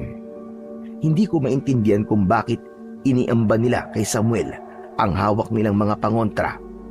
Sa ikinilos namang yun ng dalawa ay parang natakot naman si Samuel, dahilan para bigla na lamang siyang himatayin. Nay, Father, ano po nangyayari? Ano pong ginagawa niyo? Si Samuel! Nako! Hinimatay si Samuel! Mabilis na dinaluhan ni na Father Elmo at Aling Lourdes si Samuel. Ganon din ang mga magulang niya.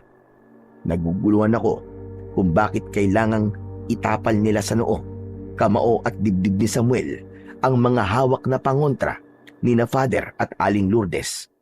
Nagtatanong kong tinitigan si Nanay. Sumapi sa kanyang masamang espiritu ni Astan, anak. Mabuti na lang at naabutan namin kayo kagad. Nang dumating kami sa bahay ni na Astan, ay saktong nakaratay sa kanyang higaan si Astan. Yung pala, ay may kung ano na siyang pinagagana. Dahil nga, paggabi na, sakto namang napadaan din si Aling Lourdes doon. Kaya tinawag niya si Asyong. Hayon, nabuking ang plano ni Astan. Iniwanan pala nito ang sariling katawan at sumanib kay Samuel at balak nang angkinin ang katawan niya. Sa pag-aalala namin sa iyo, ay nakalimutan na namin dapat pala ay nagpaiwan ng isa sa amin para igapos siya kung sakaling bumalik sa sariling katawan. Naging padalos-dalos kami, anak, sa pag-aalala sa inyong magkaibigan. Naku, kaya po pala parang nag-iiba kanina si Samuel, Nay. Kailangan po natin mapaalis ang espiritu ni Astan sa kanya. Hindi po ako makakapayag na tuluyang maangkin ni Astan ang kaibigan ko. Ngayon mismo ay nakaalis na sa kanya ang espiritu ni Astan. Ang problema lang natin, Bobet, ay kailangan mapatay natin si Astan para tuluyang mawala sa kanya ang bisa ng kung anumang naikarga na sa kanya ni Astan. Dahil sa pagsanib ng espiritu nito, kailangan nating maganda ngayon. Dahil delikado na rin ang buong baryo. Kaninang nagmadali kaming pumarito, ay nagkakagulo na sa labas. Ha? Ano pong dahilan ng pagkakagulo? Yung mga kabarkada ni Astan, anak, pare-parehong nawawala sa sarili at nagsitakbuhan kung saan-saan sa baryo. Napansin daw ng iba na unti-unti raw nagbabago ang kanilang mga itsura. Niyanggaw sila ni Astan. Ngayong gabi sila mag-aasik ng lagim. Sigurado rin akong magtatawag ng iba pang mga aswang si Astan. Kaya kailangan nating magbadali. Habang maaga pa, ay kailangan na nating pumuntang lahat sa simbahan. Doon ay hindi makakapasok ang kahit na anong uri ng aswang, pagkat pinalibutan ko ng mga pangontra sa aswang at simbahan. Delia, kayo na ang mauna ni Bobet. Si Bobet ang pinakadelikado rito. Pwede pang magising ang dati niyang pagkatao. Nang puntong yun, ay nanumbalik na pala ang malay ni Samuel. Hindi ko inaasahang maririnig niya ang sinabi ni Father Elmo. Dating pagkatao? Ano pong dating pagkatao ni Bobet, Father? Bobet, anong ibig sabihin ni Father? Saka na namin ipapaliwanag sa iyo, Samuel. Ang mahalaga muna sa ngayon ay makapunta tayo sa simbahan.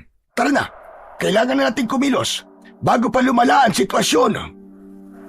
At yun na nga, nagmamadali na nga kaming umalis papunta sa simbahan. Paglabas namin sa bahay ni na Samuel, ay sumalubong sa amin ang nagkakagulong mga tao sa baryo. Takot na takot talaga silang lahat na nagtatakbuhan at nagsisigawan. Narinig naming tuluyan na raw naging mga aswang ang mga kabarkada ni Astan at may ilan na raw silang nalapa. Binalaan nila ang bawat makakasalubong nila na magsipagtago na sa loob ng kanika nilang mga bahay at wag na raw lalabas pa. Ang mga kalalakihan naman ay tumulong sa pag-akay sa mga nagtatakbuhan. Nagsipaghanda rin sila ng kanika nilang mga sandata na panlaban sa mga aswang. Wala pa kami sa kalagitnaan ng daan papunta sa simbahan nang walang ano-ano ay napahinto kami. Paano ba naman ay nakasalubong namin ang dalawa sa mga kabarkada ni Astan na naging aswang. Nagsiatungal ang mga ito ng nakakatakot nang mapansin kami, lalo na ako at si Samuel. Nakaluloko ang pagkakangisi ng mga ito na nagsimulang lumapit pa sa amin. Celia! Aling Lourdes! Ilabas niyo mga pangontra ninyo, magmadali kayo! Dahil tayong tatlo ang magpapauna para labanan ng dalawang yan. Hanggat maaari ay isaboy kaagad ninyo sa kanilang mga mata para mabulag sila at hindi tayo masalakay. Galit na sumingasing ang dalawa at sinimulang kami ni Samuel na kutsain at pagtawanan. Nakuha pa nilang asarin si Samuel at sinabihang umanib na raw sa kanila pagkat hindi raw magtatagal ay magiging katulad na rin siya ng mga ito. Malakas daw ang kamandag ng masamang espiritu ni Astan.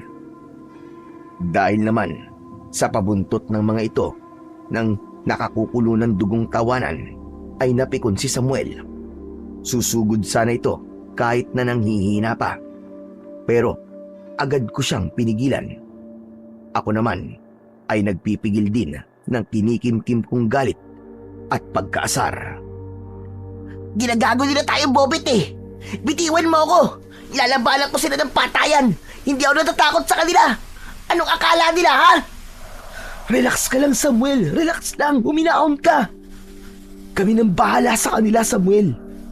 Pagtutulungan namin sila ni Nanay, Father Elmo at Aling Lourdes. Basta't relax ka lang. Pero lalo naman lumakas ang halakhakan ng dalawang nayanggaw at lalo pang naging mayayabang. Kaya pala ay paparating na pala si Astan na noon ay nasaan yung aswang na ito. Anyo pa lang nito ay mahahalata ng anak nga ito ng pinunong aswang. Sobrang nakakatakot talaga ang itsura nito. Sobrang pula ng mga mata na animo ay nagbabagang apoy at pati kulay ng balat ay mamula-mula rin. Kulay puti ang buwaghag at parang mga alambring buhok nito. Malayong malayo ang itsura nito sa dalawang kasama. Malademonyo na talaga ang itsura nito. Ito na sinasabi ko. Narito na nga ang anak ng pinunong aswang, Celia. Aling Lourdes, humanda kayo. Ang mga pangontra ninyo ay buksan nyo na. Maging alerto kayo. Diyos ko, paano pala ito, Kuya Elmo? Wala tayong kahit na anong ibang sandata maliban dito sa mga pangontra natin. Kakayanin ba natin ang Astan na yan? Delikado tayo dito. Kayang-kaya natin, Celia, huwag ka mag-alala. May mas malakas pa tayong sandata. At yun ay ang pananalig natin sa Panginoong Diyos na siyang pinakamakapangyarihan sa lahat. Sumampalataya kayong hindi niya tayo pababayaan sa kalagayan natin ito. Ipanalangin mong maglaan siya ng tulong para sa atin. Alam niya kung ano ang tinalikuran natin upang maging mga ahente ng liwanag tayo. May tiwala ako sa Diyos, Celia, na hindi niya babaliwalain ang pagsasakripisyo natin upang sumanib tayo sa liwanag. Siya nawa, kuya. Siya nawa.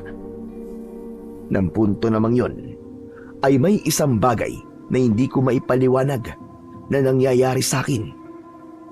Biglang may kakaibang init na nagmumula sa tiyan ko at unti-unting kumakalat yon sa buong katawan ko at sa bawat himaymay ng laman ko.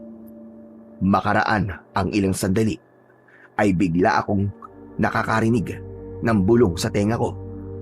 Para bang boses yon ng isang matanda, mataginting. Namilog ang mga mata ko nang magpakilala sa akin ang tinig. Mang Berong daw ang kanyang pangalan at isa raw siyang espiritu. Nang mismong sandaling yon ay maraming sinabi at ibinunyag sa akin ang bumubulong sa tenga ko na si Mang Berong. Mga bagay-bagay na hindi ko akalain. Binulungan din ako nito ng paraan kung paano ko matatalo si Astan, pati na ang ama nitong pinuno. Matapos yon ay binalingan ko si Nanay at Father Elmo na kumpiyansang-kumpiyansa. Nay, huwag po kayong mag-alala. Alam ko na po kung paano natin tatalunin ang Astan na yan. Paano, anak? Huwag mo sabihin gigisingin mo ang hindi dapat gisingin, anak. Tandaan mo ito, ha? Kapag bumalik ka sa dati, ay lalo ka magiging masama at wala nang pagkakataon pang bumalik ka ulit sa liwanag. Magiging kalaban mo na kami, anak. At hindi pwedeng mangyari yon. Matagal ko nang sinabi sa iyo, anak. Basta, Nay, ako pong bahala. Kaya humanda sa akin ang Astan na yan, Nay. Humanda talaga siya sa akin dahil papatayin ko siya. Nauulol lamang bumunghalit ng malutong na tawa si Astan dahil sa sinabi ko. Sinasabi ko na nga ba? Alam ko na ngayon ang inililihim ninyo, Bobet. Baka naman gusto mong ilihim ko rin kay Samuel. At binalingan naman ito si Samuel nang umingisi-ngisi pa. Samuel,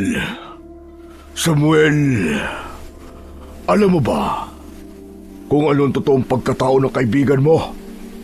Isa rin dating aswang si Bobet. Pati ang inay niya at yung paring kasama ninyo ay mga aswang din.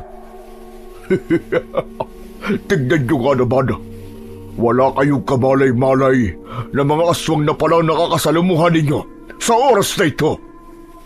Kapag nagising ko ulit ang totoo nilang pagkatao, ay delikado na rin kayo sa kanila. Hindi naman makapaniwala na binalingan ako ni Samuel.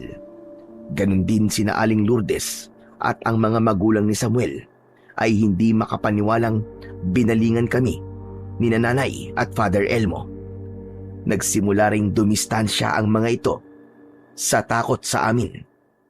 Pero si Aling Lourdes ay medyo nagdadalawang isip pa at halatang napapaisip ng malalim. Saka alam mo ba, Samuel, na posibleng kinargahan ka na rin ng Bobet na yan.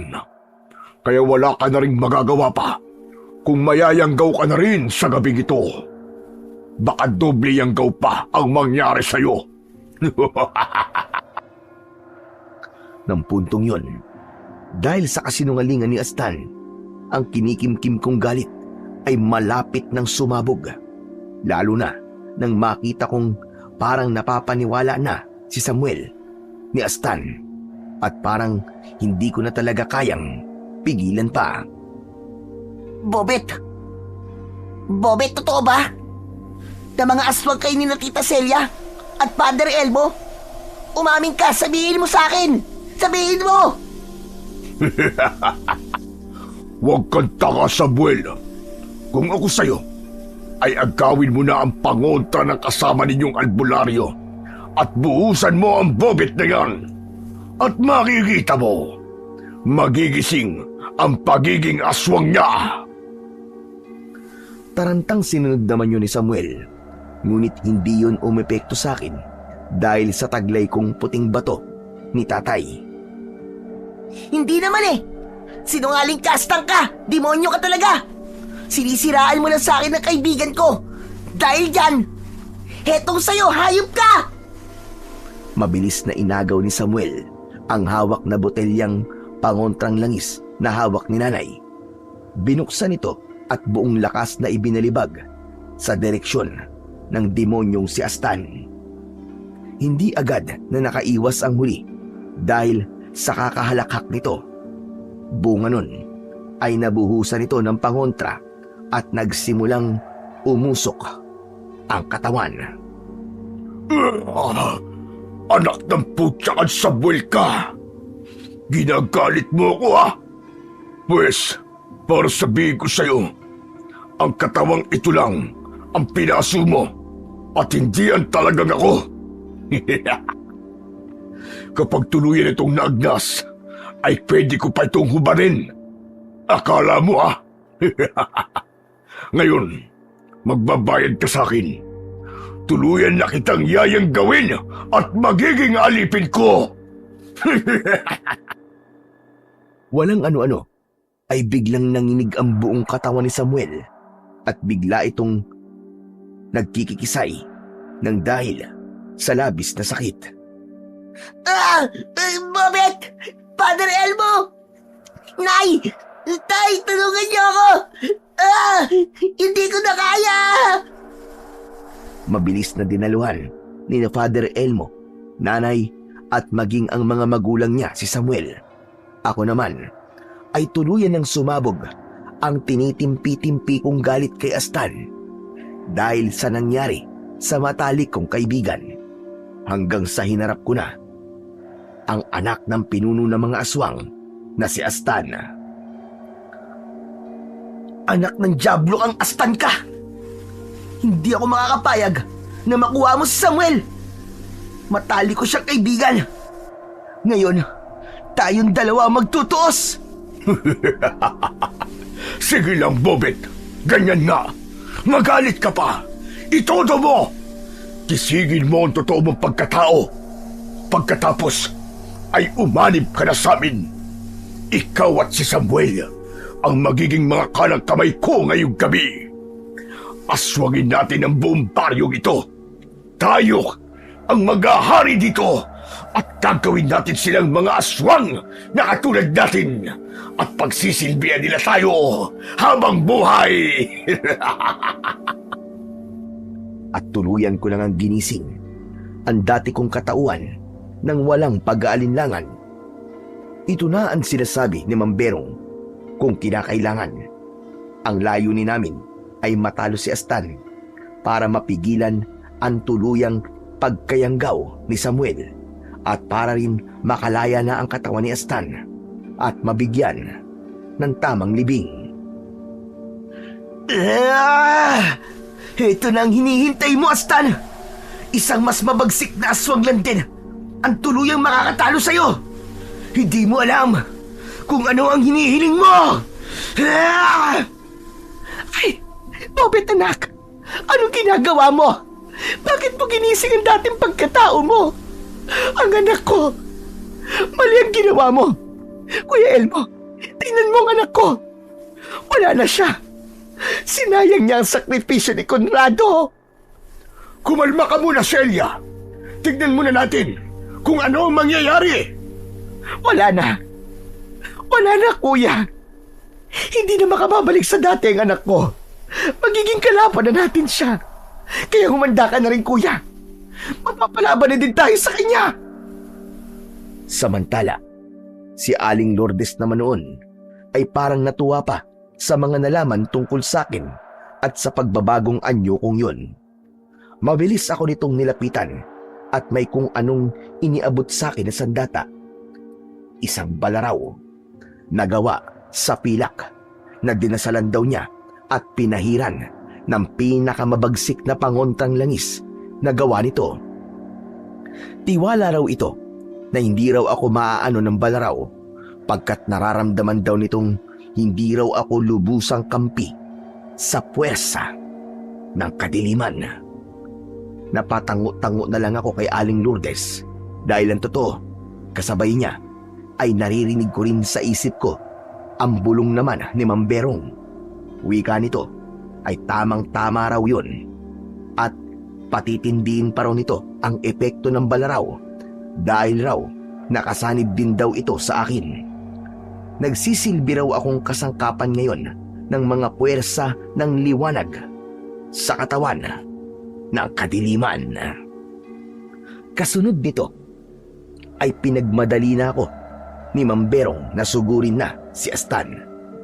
Kung bakit ay dahil nakakaramdam ako ng paparating na sobrang bigat na enerhiya sa paligid. Paparating na rin daw ang mga tinawag na iba pang mga aswang ni Astan na mga padala rin mismo ng ama nitong pinuno. Nasa hulihan daw ang mismong pinuno. At sinugod ko na nga si Astan. Nagulat pa ang anak ng tokwang yun nang mapagtanto nitong mas maliksi pa ako rito at mas malakas. Anak nang, hindi maaari ito. Anak ako ng pinuno. Pero bakit mas maliksi at mas malakas pa ang hayop na ito? Pero di bale, parating na si amang pinuno. Kaya kung iniisip mo magtatagumpay kang talunin ako, nagkakamali ka! Buong akala ko ay susugurin na ako ni Astan. Pero bigla itong kumaripas ng takbo, patakas. Anak ng... Hoy, Astan! Harapin mo akong Diablo ka! Magtutos pa tayo! Mukha mo! Hindi ako tanga para matalo mo ako ng ganun-ganun na lang! Ang ama kong pinuno ang kalabanin mo! Natitiyak ako! Napipinuhin niya ang katawan mo! Hanggang sa maging giniling ka! Ganun ba? Pwes, hindi mo ako matatakasang demonyito ka! Sinisigurado ko sa'yong bago sila dumating, ay isa ka ng amo! Humanda ka ngayon! Nang paharurot kong habulin si Astan, ay tinangkapan itong gawing pananggalang ang dalawang nayanggaw nitong kabarkada. Napuruhan tuloy ang mga ito sa paghataw ko ng hawak kong balaraw na pilak. Takot na takot siyempre si Astan habang todo pagsisikap na hindi ko maabutan. Umiiyak pa ang tinamaan na lintik. Huwag ka lalapit sa akin, hayop ka! Hindi maaari.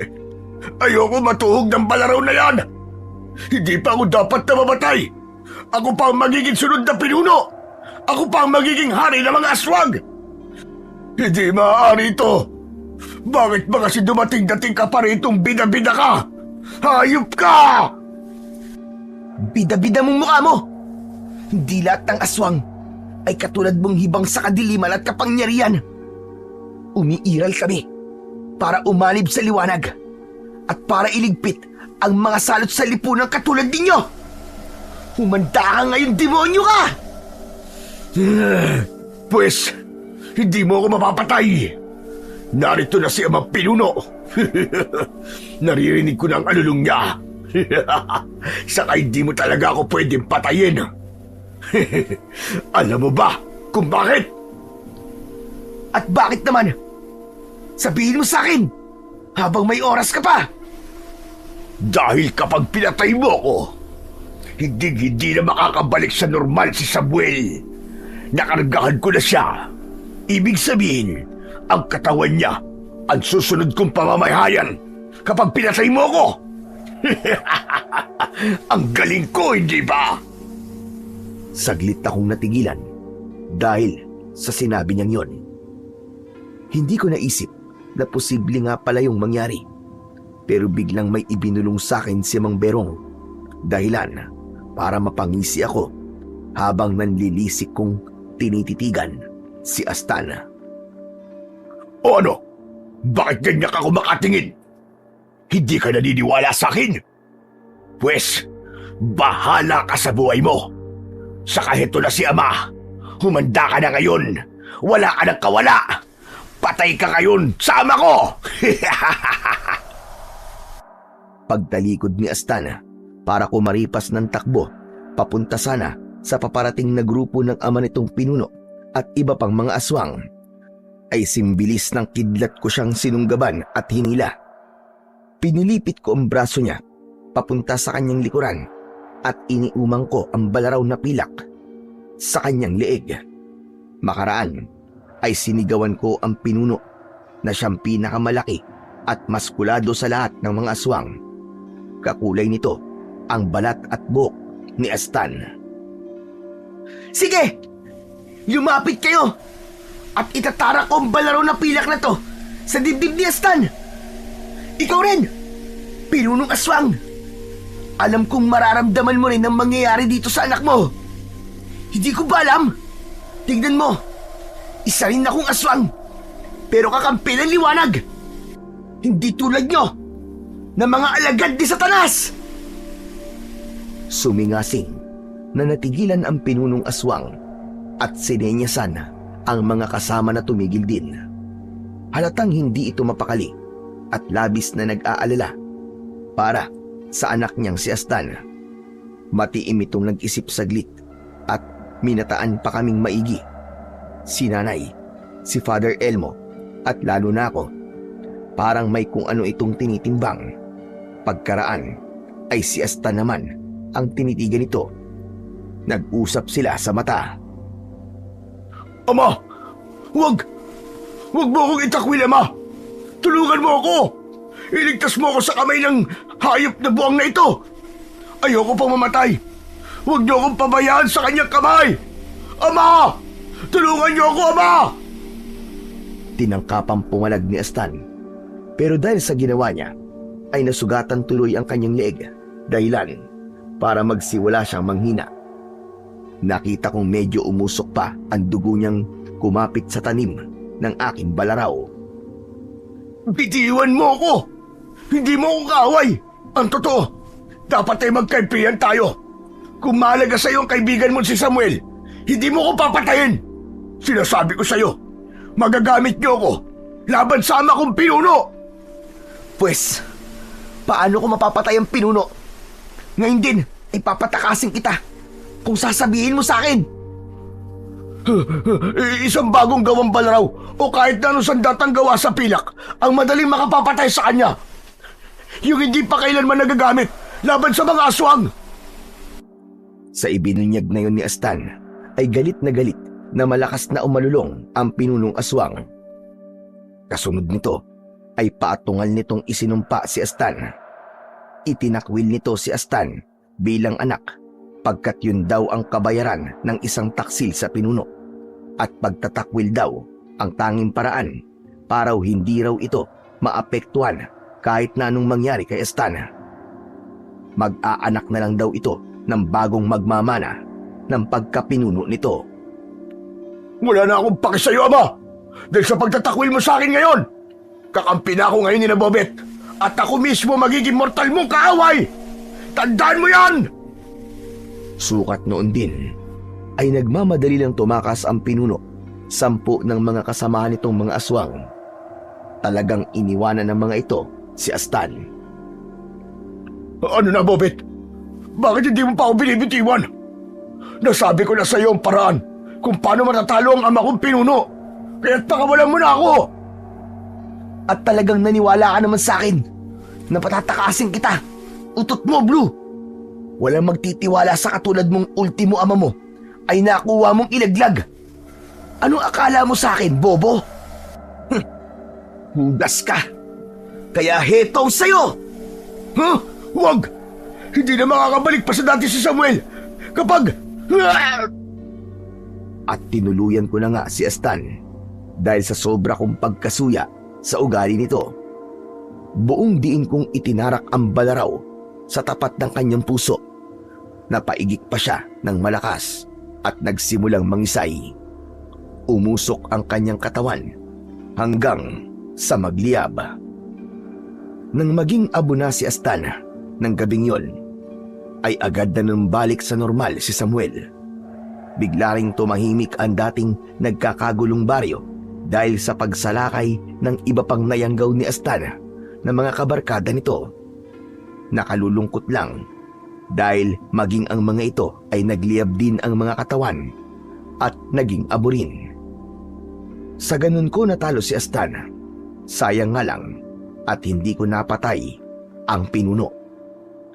Simula ng gabing yon ay hindi na sila ulit nagtangkapang sumalakay sa baryo. Sabi ni Father Elmo, natakot daw ang pinuno dahil sa ibinunyag ni Astan at dahil na rin daw sa napagtanto nitong hindi raw ako basta-bastang makakalaban nito dahil nga raw sa may natanggap na rin akong kakaibang abilidad na isinalin sa akin ni Mamberong. Si Mamberong nga pala ang lolo ng totoong si Astan.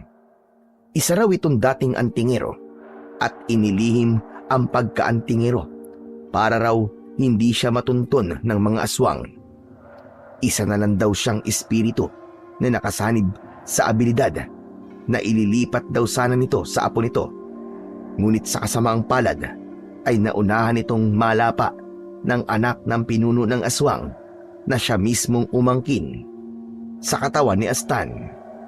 Kaya naman ay tinaluntun nito ang huling nasaling ni Astan, pagkat ito ang otomatik na masasalinan at yun daw ay walang iba kundi ako. Bigla pang parang inireplay ni Mamberong sa isip ko ang tagpo kung paano ako nasaling ni Astan nung nasa Mindanao pa lang kami. Hindi talaga kami magkakilala at aksidente lang kaming nagkadikitan nung makipiesta kami ni nanay sa kanilang baryo. Dahil din sa isinalin sa akin ni Mamberong kung kaya kahit nagbalik ako sa dati kong pagkatao ay nananatiling puti ang bato ni tatay sa akin. Dahil dito ay malaya na akong gamitin ang pagkaaswang ko upang ipagtanggol ang buong baryo laban sa pagsalakay ng mga aswang sa mga darating pang panahon. Si Samuel naman ay labis-labis ang pasasalamat sa akin dahil iniligtas ko raw siya. Ang sabi ko naman, lahat talaga ay gagawin ko dahil sa sumpaan namin bilang matalik na magkaibigan. At yun ang pinakamahalagang natutunan ko. Ang tunay na magkaibigan ay hindi mahadlangan kahit pa sa pagitan ng nagbabangga ang puwersa ng liwanag at dilim. Ang totoo ay si Samuel mismo ang dahilan kung bakit lalo kong pinili ang landas ng liwanag. Muli, ako po si Bobet, 15 anyos, at ito ang aking kwento. Ang pagkakaibigang wagas at ang tapat na samahan ay isang biyayang higit pa sa ugnayan ng dugo, sapagkat ito'y pinatibay ng kusang loob na pag-unawa, katapatan at malasakit sa isa't isa.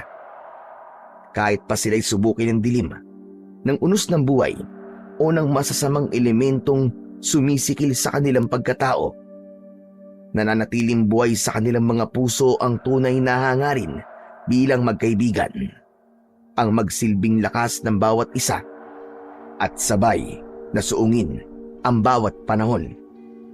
Sa patuloy na labanan ng liwanag at dilim sa loob ng tao, ang tapat na pagkakaibigan ang nagsisilbing ilaw na gumagabay, nagpapaalala na hindi kailanman nawawala ang kabutihan, at sa bandang huli, sa pamamagitan ng pagtitiwala at pagmamahal sa isa't isa, ang kabutihan pa rin ay palaging mananaig laban sa kasamaan. Sabi nga sa Kawikaan, Kabanata 27, Talata 17, ang bakal ay pinapatalas ng bakal, gayon din ang tao ay pinapatalas ng kanyang kapwa. Pinapakita lang nito na sa tunay na pagkakaibigan, ang isa't isa ay nagtutulungan at pinapalakas ang karakter ng bawat isa, gaya ng matibay na samahan na humahasa sa bawat kaibigan. At dagdag pa nga, sabi sa 1, Kabanata 15, Talata 13, walang higit na pag-ibig kaysa sa taong isinusuko ang kanyang buhay para sa kanyang mga kaibigan. Ito ang sukatan ng pinakapuro at tapat na pagkakaibigan na handang magsakripisyo at manatiling tapat kahit sa pinakamahirap na sandali ng ating buhay. Hanggang dito na lamang po at maraming salamat po sa walang sawa niyong suporta at pakikinig. Sana po ay gabayan kayong palagi ng ating Poong May Kapal.